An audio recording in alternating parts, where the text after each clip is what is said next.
So today on How Do You Hustle, we are joined by Cartia Mallan. She is a actress, model, so many other things, and a content creator. How are you today? I'm good. We were just discussing that we're both on the Gold Coast, so it's a much warmer switch up from my usual London scenes that would be going on, where it's -4 right now. So Oh, I'm happy to be here. It's nice. when are you heading back? I go back. So on Sunday, I'm going to go to Sydney for 5 weeks and then I'll return home. Oh, I mean, I wow. was supposed to only come, I know I was supposed to only come to Oz for I was like, I'll go for 2 months, and it's definitely ending up being way over 2 months, but it's just like it's so there's nothing going on in London right now, and Yeah. I find it so depressing in the cold, so, Escape I mean, winter. it's a blessing that I can work, over here and yeah, Yeah, so for feel lucky sure. for that. And it's just summer here is just the best. I know, I know. Even though it's been, like, raining and It cloudy for has, so but much of it's still yeah, been nice. Like some of the day is nice, so you can still get that little hit. So we all know absolutely. you as a, online personality, podcast host, among so many other things, as I mentioned. But tell us, and I know you've probably said this so many times, but how did you kind of get started in all of this? So I got started. I was in an acting school, like doing an acting diploma for my last 3 years of high school, and my acting coach, well, theater teacher, was very much like film and TV industry is so hard to get into. Like, don't even bother. Like, he was very like theater based, and so I was like, I'm gonna find a way into the industry. I don't care. Like, I want to act. So I started Yes. teaching myself how to do makeup, and I thought I'm gonna become a makeup artist and do prosthetics, and I'll meet people on sets and then have my, get my role, Yeah. cute young mindset. And anyways, I falling in love with doing makeup, and I would do girls formal makeup. And then one day, one of my friends said, "Can you video it and send me a video of how you do your makeup?" And I tried to email it. The file was too big, so I put it on YouTube. And I didn't know, like, back then how YouTube worked at all. Like, I just used it to watch Lauren Curtis and, like, Chloe Morello and all the Yeah. OG all the OG Same. girls. Yeah. And yeah, and then, it went on public and it kind of everyone saw it, and then for some reason, I don't know why I posted the second video. That's the part that's the myth to me that I don't quite Wow. understand, but the video, I think the second or third video I posted kind of went viral. It was like a Kylie Jenner makeup look when she had her, like when she still had her, like, smaller lips and she wore that red lipstick and, like, a Yeah. black eyeliner, and it just popped off. But then from there, I just kept doing it because I loved it, and then, branched into doing vlogging and everything, and it just kind of built from there. Back in the olden days, Yeah, you must back have when, been so YouTube. early on YouTube because that's a long time ago. Yeah. You were young. It was like 2014. I was in grade 11 or something crazy. Yeah. And do you still find yourself, I know you do still upload videos, but do you still find that passion for YouTube? Yeah, I mean, I still watch YouTube all the I time. love I think YouTube. I hope it never dies because there's Me so much too. more authenticity on it. I think you're not like like I love TikTok, but I hate how it's just the short form. Like, it's not real. You're putting all like Agreed. these snippets of the best things, in YouTube it's so much more raw. And I, even though I don't post as frequently on there, the excitement I get when I upload a video, I'm like, I'm so proud of this. Like, I hope like people love this. And yeah, I still love it. And I really do. I always say this. I'm like, I really do want to commit more time to posting on there because I think it is just you can form such a great connection with people through it, You and it's can. just entertaining. It's just It's fun. it's such, I think what people don't realize if they haven't been in this industry is it is so much work and time. Like I have seen your videos, they're like a production and I can only Oh my imagine god, the editing. I used I used to upload. It's like crazy when I think back. When I started out, or the first few years I was doing it, I was uploading on YouTube at one point 3 times a week. Three Wild. times a week. I was like, what the hell? And I love video editing, so obviously some of my videos are more just standard day to day, but I would love doing these crazy, like, So full on cool. edits, like, and they would take me, people don't understand how long those would take me, and everyone, I think, started expecting that every video, every second video was gonna be this, like, crazy film edit, and I was like, "Guys, I literally don't have the time." No. Oh my gosh. Like, you must have been so early to that because I feel like people are doing all of that now, like Emma Chamberlain and people like that. But like, Yeah. you were doing it 10 years ago, babe. I know, I love making, well, the funny thing is, I when I went to this art school, you pretty much could study, like, visual arts, so, like, painting, there was theater, there was music, and there was filmmaking, and so I studied filmmaking and theater when I started, and stupidly, I dropped out of filmmaking, which is actually kinda what I ended up becoming so passionate about, so I kick myself because I wish I stayed in that because they taught us how to do even crazier editing, so Wow. I'm like, would love to study that. I absolutely love filmmaking, and yeah, it's crazy now seeing, like, Emma Chamberlain doing these, like, wacky, weird travel vlogs. I'm like, "Sweetie!" You two need to be friends. Oh my god, I know. I love her. She's I an love icon. her. She's cool because she's just so fucking real. Like, she Yeah. is so herself, and I love that. And I feel like I love that too. And I do think you have that energy about you as well, where you're not afraid to talk about things that other people maybe skirt around or present this perfect Mm, image, which I think is why so many people resonate with you. That's what people want to see. But it must be yeah. quite like scary sometimes having so Yeah. much out there. Yeah, sometimes I'm like, "Cardia, why are you posting about all of this?" But I mean, I feel like for me, it was always really important. When I was younger and doing all of this, I could not quite understand how or why people were connecting with me and why I was having so much luck with it. And I never used to get hate. I was like, I feel so blessed for this community I have. And I was like, I took it seriously having that many followers at a young age. I was like, you are influencing people. And I think some people forget that. You have a massive following 100%. and you can either make someone's day or you can really not ruin their day, but you got to be careful what you're posting. And I think that I took it in a way of like, I feel so grateful to have this opportunity because this could be anyone. So I was like, I want to make sure I'm making an impact somehow. And if that's through just sharing very vulnerably what I'm learning and going through, maybe that's because I was so young and going through it. I Like, I think don't so. know Yeah. because I couldn't hide and I couldn't fake it because I was like, I am like a young girl. I'm 17 when I started or 15 when I started, something crazy. And I was Wow.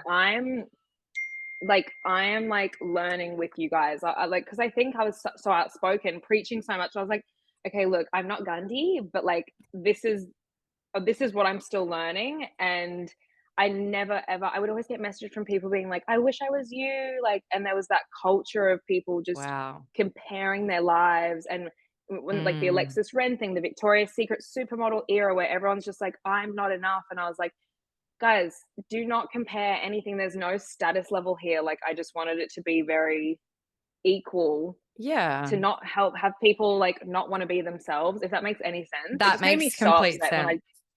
yeah.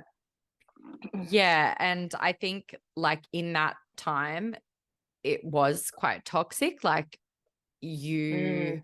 only saw the perfected, like, photoshopped versions of people. So maybe, like, you were that kind of breath of fresh air, I which is so hope so. I nice. hope it's helped some That's so people. nice.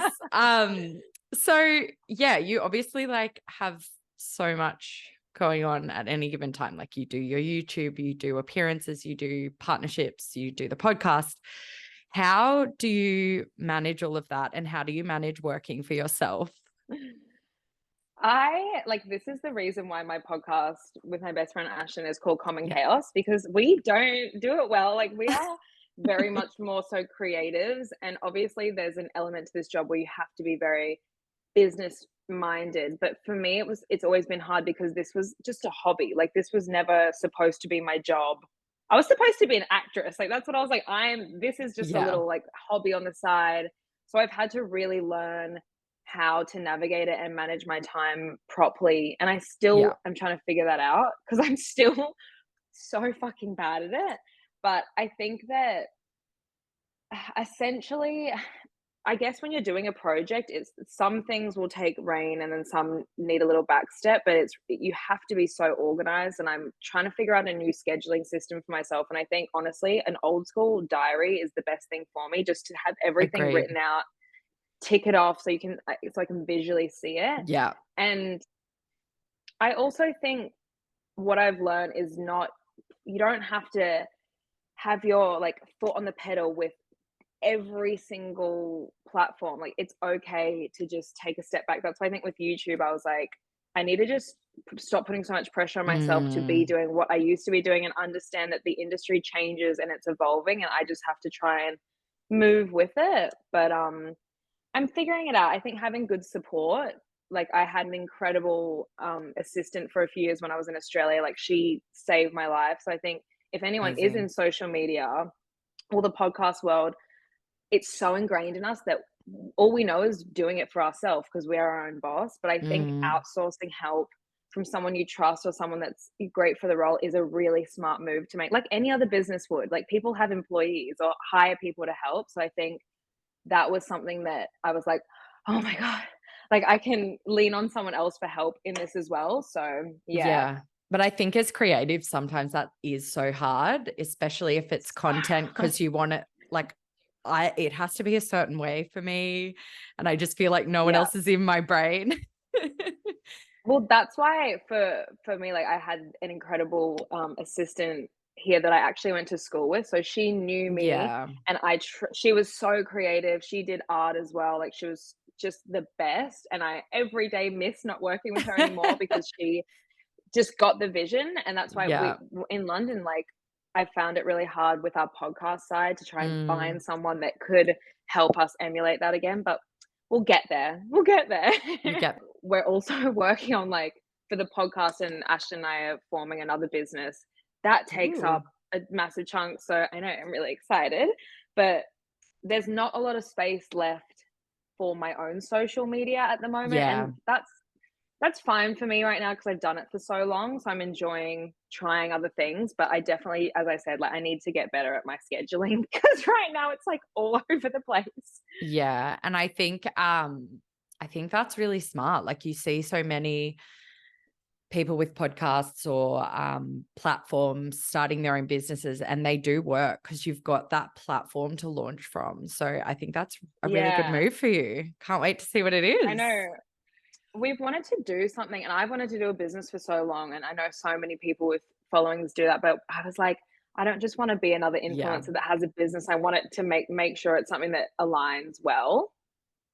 And it's obviously Ashton and I are just not business girls. We're like Googling how to start a business, like how to do this and that. That's So how you do it. like That's how you do it.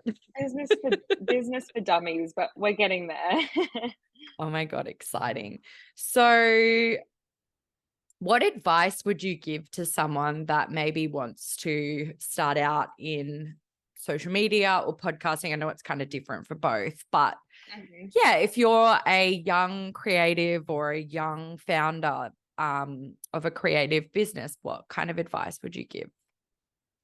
I think that always think about this, like, I don't even know how I would go off starting now because you have to be aware of how saturated it is, and, like, do not have unrealistic expectations because it's just not how it was back in the day, sadly. But in saying that, that can work in a really good way because people's chances of going viral is actually quite a lot higher than accounts, say, like mine, that are older accounts, weirdly. Hmm, My biggest tip, and everyone says this, but I sit and I look at people's pages that I notice getting a lot of traction or going viral that people really gravitate towards. They are so unique. And everyone, like, I know this is the classic thing. It's just figuring out what your own unique personality traits are or what you can bring to the table and somehow trying to highlight that.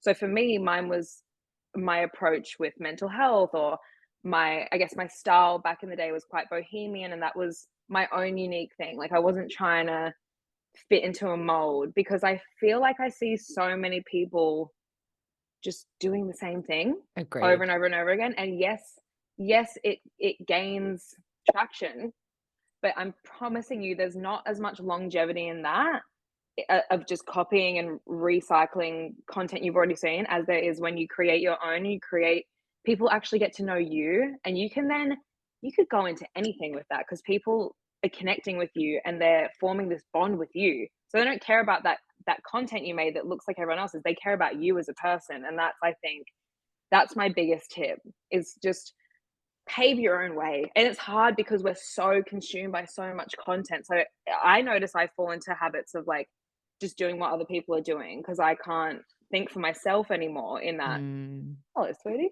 So yeah, so that's my main tip, I would say. I love that. That's really good advice. And I think you're really good at that as well. Um, okay. So we've only got a couple left. How do you stay motivated and like creatively? And I'm sure like any creative, you've experienced burnout, but how do you kind of Yeah. manage that and try and avoid that? I'm not good with that. I recently, when I flew home, I was like, I am beyond burnt out, and I suffer really, really bad anxiety. And I notice when my anxiety is getting really bad, I'm like, I need to slow the fuck down and I need to do something about this, because I'm not having enough alone time and I'm not reflecting, or I'm just on my phone too much. So I've not done this before, but I recently booked in to go away to this like health retreat for a week. And I know that's not accessible for everyone, but the main things I Amazing. got out of that was, you need to spend time alone. It's so important for your creativity and just to recharge. Get off your phone, read a book. For me, to get re-inspired, I love watching, this sounds weird, but I love watching music videos for songs I love, or just listening to music in general and being in Yes. nature, journaling, or looking at things that do creatively inspire you, not just scrolling on Instagram. So like maybe it's Pinterest, or what else? Like, I don't know, just finding inspiration. I used to use Tumblr a lot. Like Tumblr was like Yeah, I my loved thing. Tumblr. You just, something that actually makes you feel something that's not like your phone, Instagram, or TikTok. Agreed. And obviously you can get inspiration from that, but I think anything else but that, or going to like a live gig or something that you're just in the world.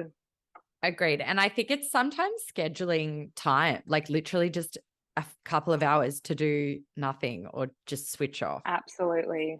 Absolutely. It's so much more important than we give credit to. And like once you're burnt out and you're actually at that point where you're so overwhelmed, that's when you can backtrack So and hard. see, hold on, I've not prioritized myself.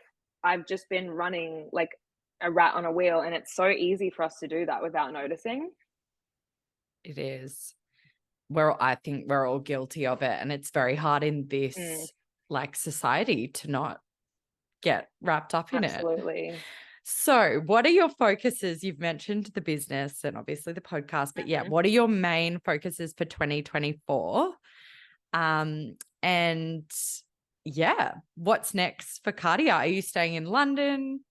What's happening? So I'm really focusing on my business with Ashton and developing that, but I'm also just been for the last few months like solidly back in acting school and doing all of Amazing. that and auditioning. And I like, that's always been my dream, and I've spoken about it so much online over the years, but I think with the acting it's always so hard because it takes everything of you to commit to it. And I've had so much else going on that I was like, okay, I need to streamline this and put some things to the side to kind of focus on that. So I'm so excited that I've come to the time where I'm like, okay, I'm ready to commit to that while I still manage that. So that's my main focus, is just to slow everything down a little bit and refine Mm. everything, and just, yeah, do the business, do the acting, and keep keep everything else somehow like operating at the same time. But yeah, Maybe get an assistant.